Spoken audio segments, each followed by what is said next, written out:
Salatullah,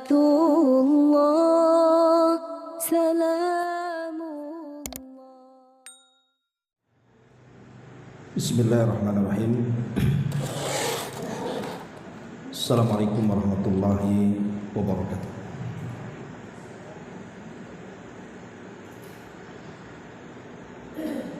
Alhamdulillah, wassalatu wassalamu ala rasulillah wa ala alihi wa sahbihi wa mawalah wa la hawla wa la quwwata illa billahi wa ba'd.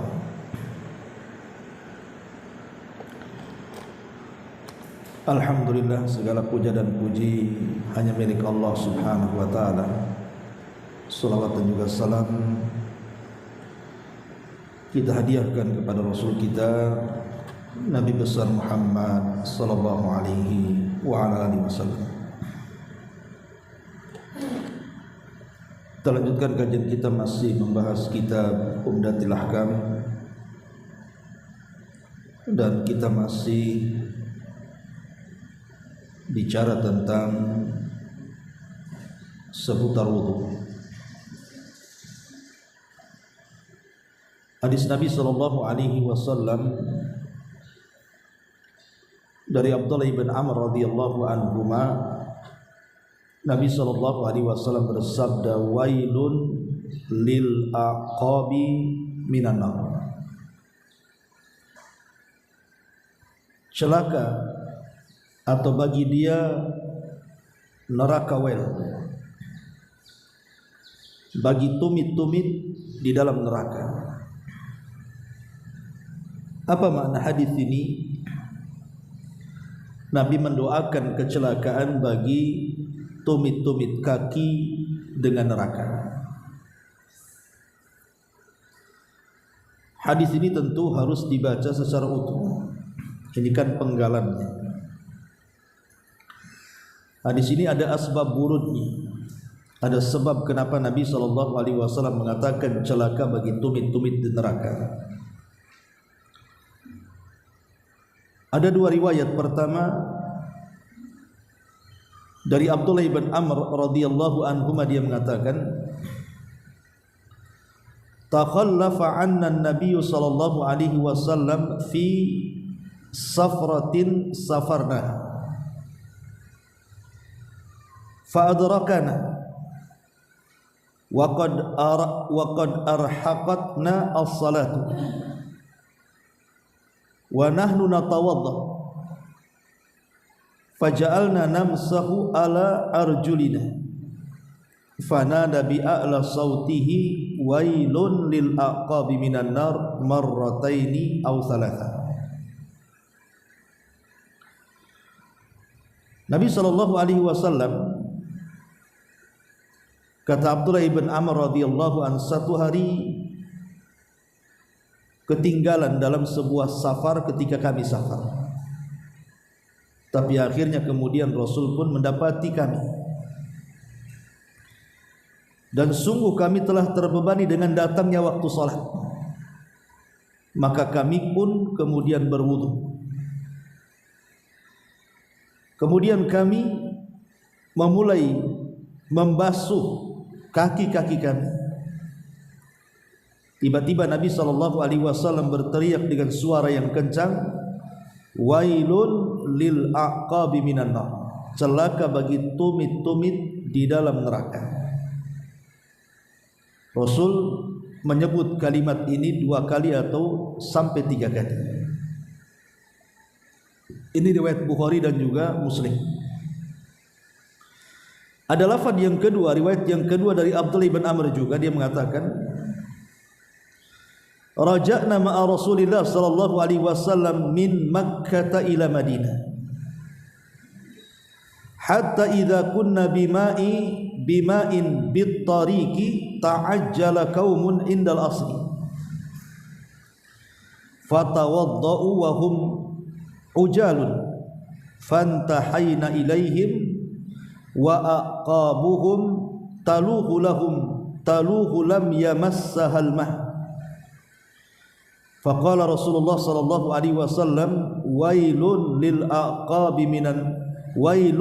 aqabi minan nar asbigul wudu.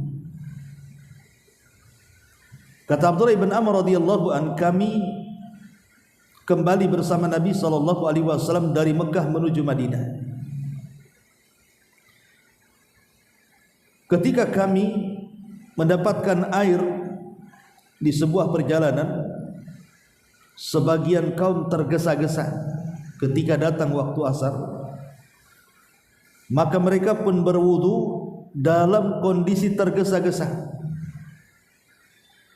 Ketika kami selesai wudu, ada sebagian tumit-tumit kami belum tersentuh air. Maka Nabi SAW kemudian bersabda, celaka bagi tumit-tumit di neraka, sempurnakan wudu kalian. Taib masyarul muslimat yang dimuliakan Allah Azza wa Jalla, dari sini kita tahu tentang asbab wurud, kenapa Rasul sampai mengatakan wailun lil aqabi minan nar, celaka bagi tumit-tumit itu di neraka. Masyarul muslimat yang dimuliakan Allah Subhanahu wa taala, tentu ada faedah dalam hadis ini. Yang pertama,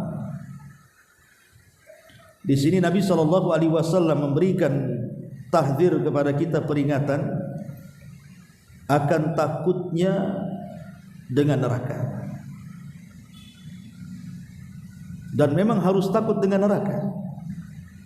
Makanya Nabi Allah Subhanahu wa taala berfirman di dalam Al-Qur'an yang ditujukan kepada kita semuanya, bahwa di antara kewajiban kita yang diwajibkan Allah Subhanahu wa taala, salah satunya kita harus takut dengan neraka.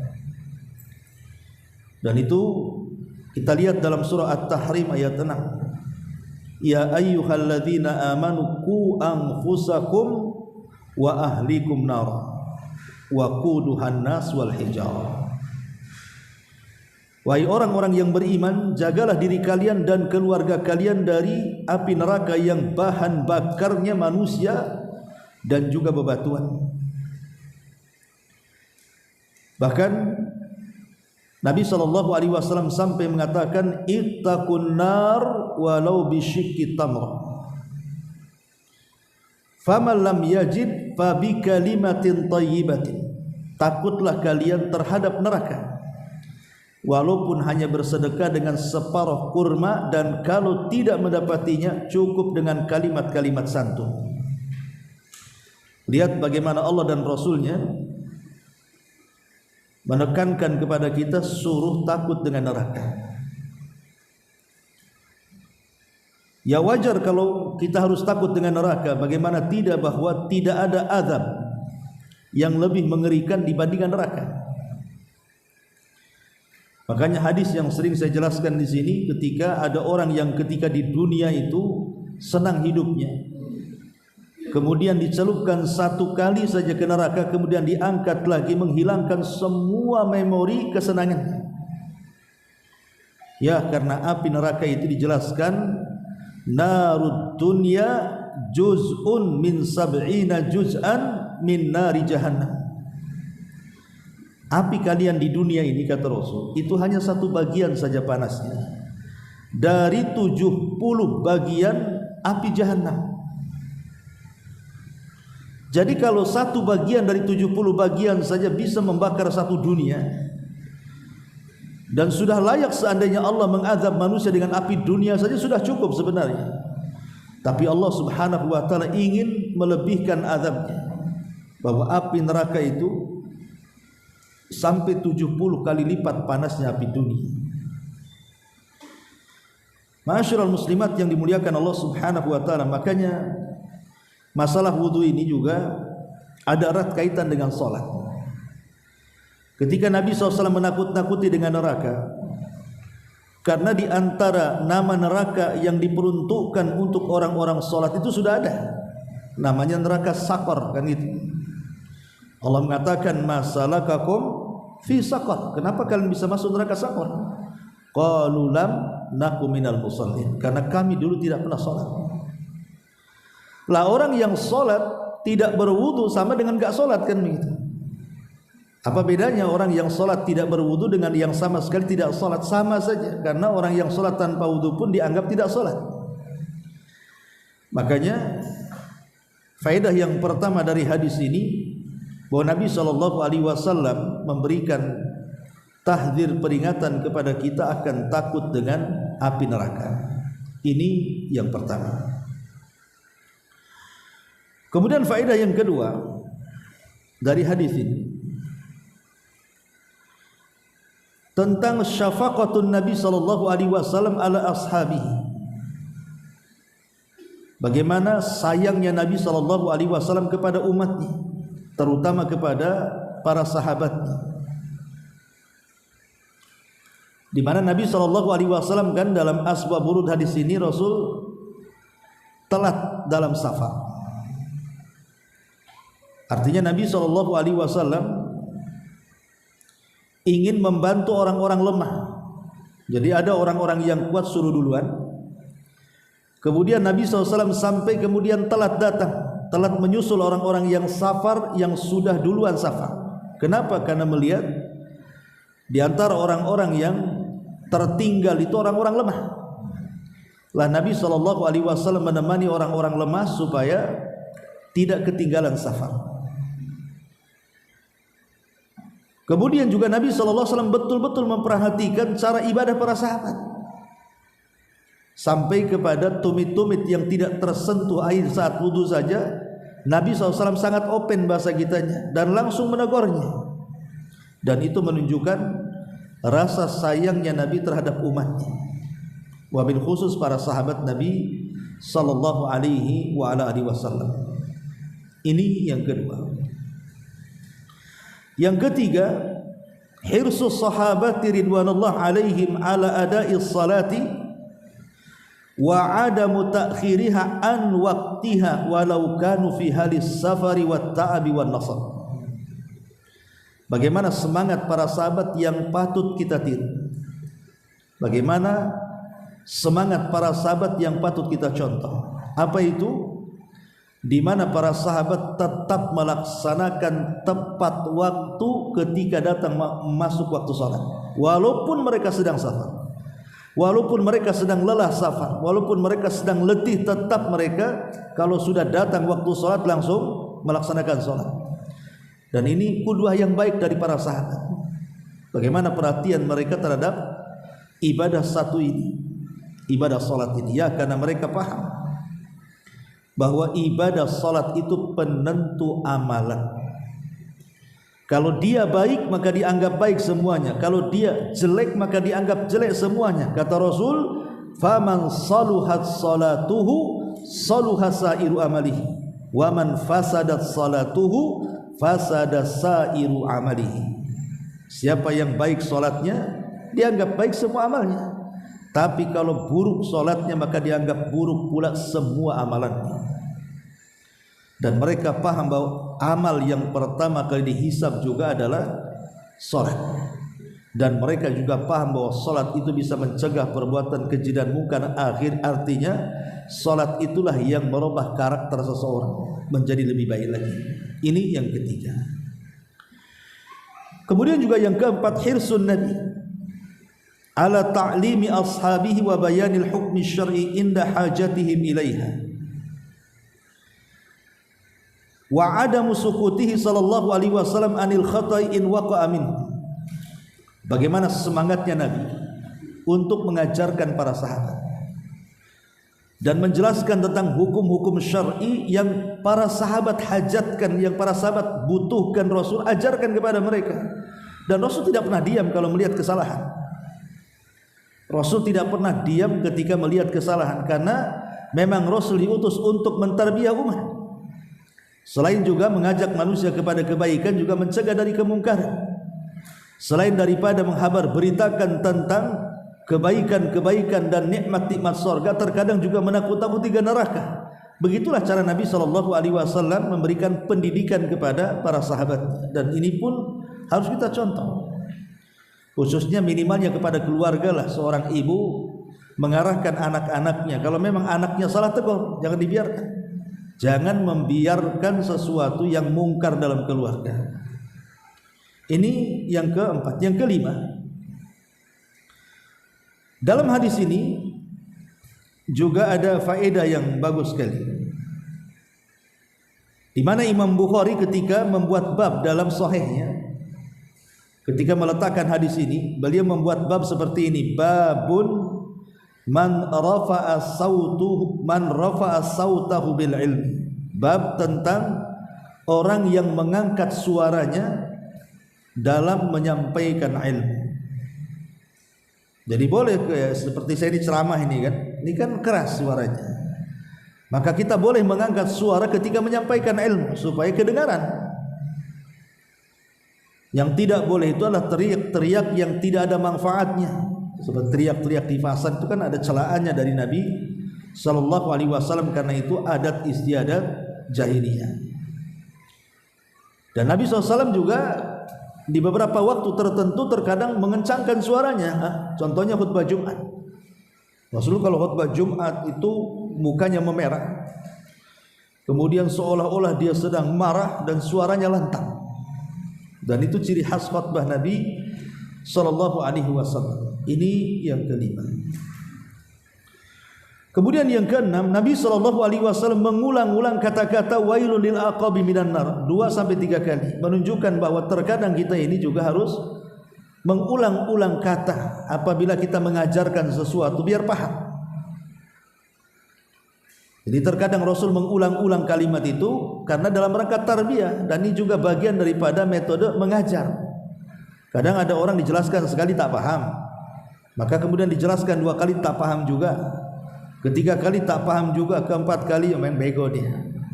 Artinya bahwa kalau memang orang tidak paham terus jelaskan.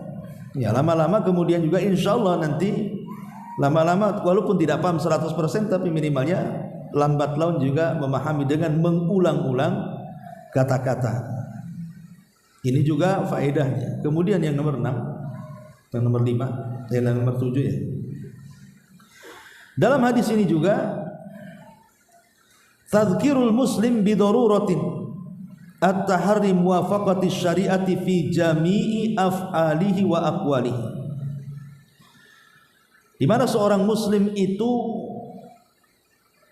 sangat penting bagi dia bahwa setiap perbuatannya tidak boleh mengarang-arang, harus mencocoki syariat. Makanya ketika sahabat ini berwudu, salah wudunya, ada sebagian tumit yang tidak terkena sentuhan air, maka Rasul langsung kemudian menjelaskan, bukan begitu, sempurnakan wudu kalian, celaka bagi tumit-tumit di neraka kan. Jadi Rasul sallallahu alaihi wasallam mengingatkan para sahabat bahwa setiap perbuatan itu harus mencocoki perintahnya. Dan perintah Nabi sallallahu alaihi wasallam adalah perintah Allah Subhanahu wa taala. Maka kita pun sama, dalam setiap aktivitas ibadah kita tidak boleh kemudian mengarang-arang ibadah kecuali ibadah itu disyariatkan. Karena kalau seandainya seorang beribadah tanpa ada syariat, dia karang-karang, maka ibadah itu secara otomatis tertolak walaupun dia sudah menghabiskan biaya, tenaga, waktu untuk melakukannya. Karena Rasul mengatakan man amila amalan laisa alaihi amruna fahuwa raddun.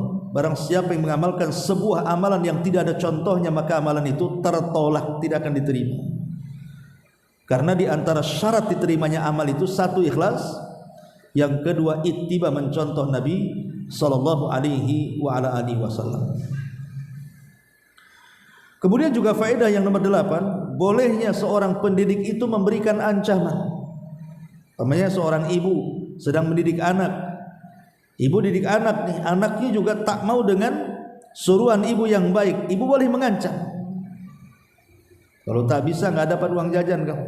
Kalau tak bisa kau tak boleh main. Pokoknya boleh memberikan ancaman seperti itu supaya yang diajari mau dengar. Kadang ada anak-anak itu kalau tidak diancam dia tak mau bergerak tuh. Tapi ada juga anak-anak yang baik kan gitu. Makanya kenapa Nabi SAW itu sampai menyuruh kita untuk meletakkan pecut di tembok. Alikus sauto kata Rasul. Gantungkan pecut di tembok kata Rasul. Untuk apa? Untuk mecut anak? Bukan. Untuk nakut-nakuti. Sholat apa pecut? Gitu maksudnya. Kau mau belajar apa pecut? Gitu. Boleh seseorang itu memberikan ancaman bagi seorang pendidik karena terkadang ada anak-anak yang tidak bisa kecuali dengan cara itu. Maka ini juga diantara faedah hadis ini yang ke-8. Kemudian yang ke-9, di sini wujubu ghaslil aqdami idza kanat maksyufatan. Di sini wajib mencuci kaki dalam berwudu kalau kakinya terbuka. Lain kalau kakinya itu menggunakan sepatu atau kaos kaki dan dia sudah berniat untuk mengusap kaos kaki ataupun sepatu yang disebut dengan mashul khuffain namanya. Maka kalau udah niat mengusap sepatu ya tidak wajib dicuci. Ya, cukup diusap atasnya saja. Tapi kalau kakinya tidak terbungkus sepatu ataupun kaos kaki, maka para ulama mengatakan wajib hukumnya mencuci kaki kalau terbuka. Dan apa bedanya mencuci dengan mengusap? Beda. Kita tahu bahwa ayat Al-Quran ketika bicara soal wudu, Allah mengatakan idza kuntum ila salati faghsilu wujuhakum wa aydiyakum ilal marafiq sampai kepada wamsahu bi ru'usikum wa arjulakum. Di sini Allah Subhanahu wa taala tidak mengharokati wa arjulikum, tidak mengikut kepada wamsahu usap, tetapi dibaca fathah wa arjulakum karena mengikut kalimat sebelumnya faghsilu wujuhakum. Jadi cucilah wajah kalian. Jadi kaki itu mengikut wajah, bukan mengikut kepala. Sebab kalau mengikut kepala berarti diusap, karena kepala kan diusap bukan dicuci. Tapi kalau wajah dicucilah kaki ini, makanya dia dinasab di fathah mengikuti fathah wajah, berarti perintahnya bukan diusap tetapi dicuci. Dan perbedaan cuci dengan usap, kalau usap ya ma'ruf diusap, tapi kalau cuci itu ada gosokan. Jadi kalau usap ini ngusap namanya, tapi kalau cuci ada gosokan gini, nah itu namanya dicuci. Berarti mencuci kaki itu bukan hanya mengusap, tapi harus digosok. Kenapa? Dan ini menyelisihi kalangan orang-orang Syiah. Nah, Syiah mengatakan cukup diusap saja, tapi ahli sunnah wal jamaah tidak cukup, harus dicuci. Lah orang yang kemudian juga faedah yang selanjutnya dari hadis ini juga fihi dalilun, di dalamnya ada dalil ala anna man taraka syai'an min a'dha'il wudu fa innahu ya'tham wa bittali la tasihu salatuhu wa khassatil a'qab bidzikri li surati sababi. Siapa yang meninggalkan anggota-anggota wudu ketika berwudu, ada beberapa anggota wudu itu tidak terbilas dengan air, walaupun hanya selubang dirham. Dirham kan kecil, walaupun hanya selubang dirham seginilah, tidak tersentuh air wudu, anggota badan yang wajib dibasuh itu. Pertama, konsekuensinya dia berdosa. Yang kedua, kalau dipaksakan sholat tidak sah sholatnya. Jadi dia berdosa dan harus diulang wudunya. Dan kalau dia tetap sholat tidak sah sholatnya, harus diulang wudu dan sholatnya sampai betul-betul wudunya sah, baru sholatnya ikut sah. Lah terutama bagian-bagian kaki, karena bagian kaki ini yang kadang-kadang terjadi kurang basuh, itu biasanya di wilayah kaki. Makanya kenapa kemudian di sini Nabi SAW mengatakan wailul lil aqab, celaka bagi tumit-tumit, dikhususkan kepada tumit, bukan berarti cuma tumit saja, tidak, ini hanya permisalan saja, karena kebetulan ketika para sahabat berwudu itu ada bagian tumit tidak terbasuh. Nah, itu pula yang menjadi Nabi mengatakan celaka bagi tumit-tumit di neraka. Tetapi ini kan hanya permisalan. Maka semua anggota badan wudu kalau tidak tersentuh air berarti tetap wailun bagi mereka, bagi mereka. Kemudian juga di dalam hadis ini juga fihi anna hadzal wa'id ala tarki ghaslil aqab la yumkin an yakuna ala amrin mustahab aw masnun bal ala tarkil wajib. Ketika Nabi SAW mengancam orang-orang yang berwudu, ada sebagian tumitnya tidak tersentuh air, sampai Rasul mengatakan, wail, hati-hati dengan rakawel kalian. Menunjukkan ini bukan perkara sunnah. Kalau perkara sunnah tidak mungkin diancam sama Nabi mencuci kaki itu. Ketika ada ancaman berarti menunjukkan apa? Mencuci kaki itu hukumnya wajib, karena diancam oleh Nabi. Maka siapa yang kemudian meninggalkan sebagian kecil tidak terbasuh air, berarti dia meninggalkan kewajiban, dan meninggalkan kewajiban hukumnya berdosa. Makanya penting seseorang itu memperhatikan wudu, jangan tergesa-gesa. Ya, kadang ada orang yang berwudu tergesa-gesa karena mengejar salat, padahal dia tidak tahu sahnya salat itu ditentukan dengan wudu. Jadi kalau wudunya sempurna, dan itu akan menyempurnakan salat, tapi kalau wudunya ada kekurangan pun akan mengurangi salat juga, karena wudu itu penentu masalahnya. Kemudian juga di antara faedahnya adalah kalimat wail. Ada yang mengatakan bahwa wail ini sebuah wadin fi jahannam, dia sebuah lembah yang terletak di dalam neraka jahannam, di mana lembah ini syadidul qa'ri wa natani wa zulmi. Kata para ulama, sangat dalam, sangat gelap, dan sangat busuk baunya. Itu disebut wail namanya. Jadi wail itu nama sebuah lembah di neraka jahannam, sangat dalam, yang kalau seandainya orang itu kemudian dijatuhkan dari sebuah tempat, dia akan sampai di lembah itu melewati 70 tahun perjalanan. Jadi 70 tahun perjalanan melayang-layang jasad itu ataupun batu atau apa ya yang dilemparkan ke lembah itu, baru sampai di dasar lembah itu setelah 70 tahun perjalanan. Ini makna yang pertama, bahwa wail itu adalah sebuah lembah di neraka jahanam. Ada juga yang mengatakan wail di situ adalah wa'id wa takhwif. Dia hanya sekedar menakut-nakuti. Nabi ingin menakut-nakuti dengan kalimat wail, bahwa wail itu sebuah kehancuran dan kebinasaan. Rasul mendoakan kehancuran dan kebinasaan ketika menyebut kalimat wail itu. Ya sama saja, baik wail itu diartikan kebinasaan, kehancuran, neraka jahanam, sebuah lembah neraka jahanam. Intinya bahwa wail itu kalimat yang menakutkan. Kalau disebut wail, maka ini kalimat yang menakutkan. Makanya di Quran itu selalu terulang-ulang kalimat wail. Wailun likulli humazatil lumazah, wailun likulli afakin athim, wailun lil mutaffifin, dan banyak lagi. Wailun likulli humazatil lumazah. Banyak dalam Quran itu kalimat wail. Lah di sini juga Nabi SAW mengatakan wailun lil aqabi minan nar. Kemudian juga faedah selanjutnya adalah dari hadis ini kita tahu bahwa ketika seseorang berwudu, maka berwudulah dalam kondisi terbaik, sempurna.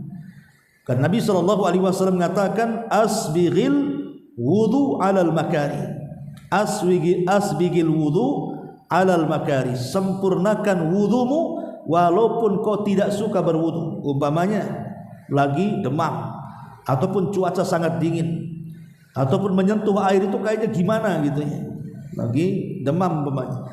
Kata Nabi SAW, sempurnakan tetap, walaupun cuaca dingin, airnya dingin, tetap harus menyempurnakan wudu sesuai dengan sunnah Nabi. Tidak boleh ada satu anggota badan pun tersisa kecuali terbasuh air. Karena di sini Nabi mengancam dengan kalimat wailun, dan Nabi juga mengatakan isbagul wudu alal makari, sempurnakan wudu walaupun kau tidak suka dalam berwudu. Kemudian juga di antara faedah hadis ini ada seseorang itu di sini man taraka syai'an, ataupun dalal hadis ala annahu la yujzi'u mashul qadamaini idza lam yakun 'alaiha jawraban, bahwa siapapun yang melakukan seperti yang dalam hadis tadi, ada anggota badan itu yang tidak tersentuh oleh air, ya, ataupun mungkin kaki tersentuh oleh air tetapi hanya sekedar diusap saja, maka sebagian ulama mengatakan tidak sah. Jadi kalau ibu mencuci kaki, okelah terbasuh semua dengan cara menyeblok, atau sekarang ada keran aja kan, tinggal diletakkan saja kakinya di keran itu kan sudah terbasuh semua. Tapi kalau tidak ada cucian, hanya sekedar usapan atau lebih parah lagi tidak diusap, hanya diseblok saja umpamanya kan, atau dicucurkan ke keran, maka menurut pendapat yang rajih tidak sah wudunya, kecuali khilafan ala Syiah, kecuali yang berpendapat sah itu adalah orang-orang Syiah, naudzubillah. Ma'asyiral muslimat yang dimuliakan Allah Subhanahu wa taala. Kemudian juga yang terakhir di sini, bahwa di antara sebab orang itu masuk neraka, adalah ketika dia tidak menyempurnakan wudu. Itu di antara sebab dari sebab-sebab orang masuk neraka ketika menyepelekan soal wudu. Ya, ada anggota-anggota wudu itu yang tidak tersentuh, padahal berat di sini ancamannya. Rasul mengatakan wailun lil aqabi minan nar, celakalah bagi tumit-tumit di dalam neraka. Ingat bahwa kalimat tumit itu bukan membatasi hanya tumit saja, tidak. Ini mimbabil misal, hanya contoh saja tumit. Ini bisa dikiaskan kepada semua anggota wudu kita, baik wajah, baik tangan, baik kepala gitu kan, termasuk juga kaki. Kalau ada dari anggota-anggota badan wudu ini tidak tersentuh air, maka tidak sah wudunya. Kalau sudah tidak sah wudunya, berarti akan mempengaruhi sholatnya. Maka perhatikan wudu dengan baik, karena bagaimanapun itu penentu sah dan tidaknya sholat kita di hadapan Allah Subhanahu wa ta'ala. Inilah diantara faedah-faedah yang disebutkan oleh para ulama. Wallahu a'lam, saya kira cukup satu saja. Taib, sebelum saya tutup, kalau ada yang bertanya silakan.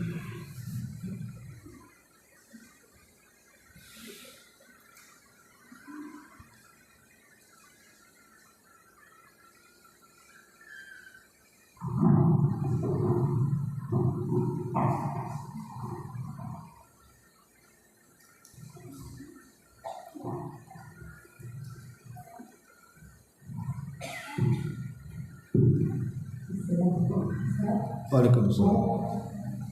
Ada dua pertanyaan. Yang pertama tadi tentang guru yang membasuhkan diri. Saat keluar, kalau keluar pakai kaos kaki dalam keadaan duduk, jadi hukumnya seperti memakai kaos besar. Cara di bawah tidak perlu bisa. Kalau yang untuk perempuan yang memakai kaos kaki, yang nyata memang tidak dibuka. Terus yang kedua, seandainya seseorang itu mempunyai wudu, mana yang dapat saat sholat itu dia ada kesempatan, ada air dan ada waktu untuk berwudu. Mana lebih utama? Dia tetap menjalankan sholat agar dia tidak wudu atau tetap berwudu? Ya, alhamdulillah. Tentang masalah mengusap kaos kaki atau dalam bahasa Arabnya jawroban, itu ada syariatnya. Boleh seseorang itu mengusap di atas kaos kakinya. Jadi kalau kaos kaki ini berarti di sininya diusap ketika berwudu. Itu sama hukumnya dengan mengusap khufain, mengusap sepatu. Tetapi tidak serta-merta seseorang itu mengusap kaos kaki ataupun sepatu, karena itu ada syariatnya sendiri, di mana sebelum memakaikan sepatu ke kaki ataukah kaos kaki ke kaki itu kan ada cara-caranya. Di antaranya dia berniat dulu bahwa dia akan mengusap kaos kaki ataupun mengusap sepatu. Kalau bagi musafir 3 hari 3 malam, kalau mukim itu 1 hari 1 malam. Kemudian didahului berwudu. Setelah niat didahului berwudu, wudu dulu secara sempurna.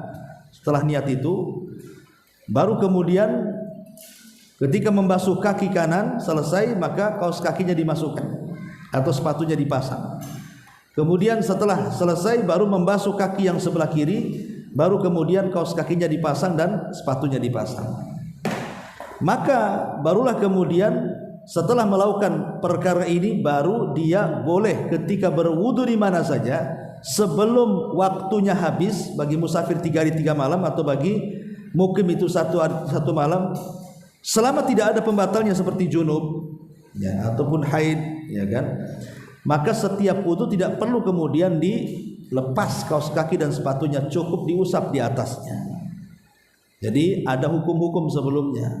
Kalau hanya asal pakai sepatu saja atau asal pakai kaos kaki ya tetap harus dibasuh sepatunya, kakinya, sepatunya dilepas kan gitu. Kaos kakinya dilepas, harus dibasuh kakinya. Kenapa? Karena belum ada niat sebelumnya dan tidak berwudu ketika memasukkannya.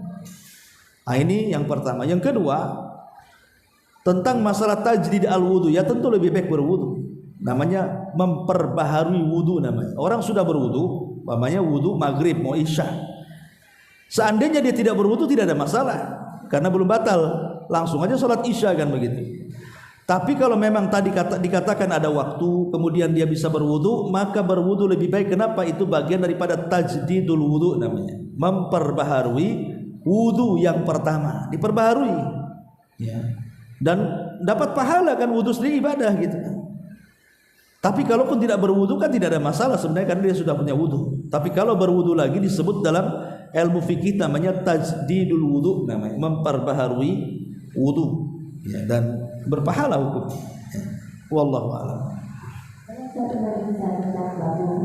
Bagaimana seorang wanita atau orang laki-laki jika sedang melakukan junub, apakah perlu berulang lagi wudhunya kalau sholat atau paham?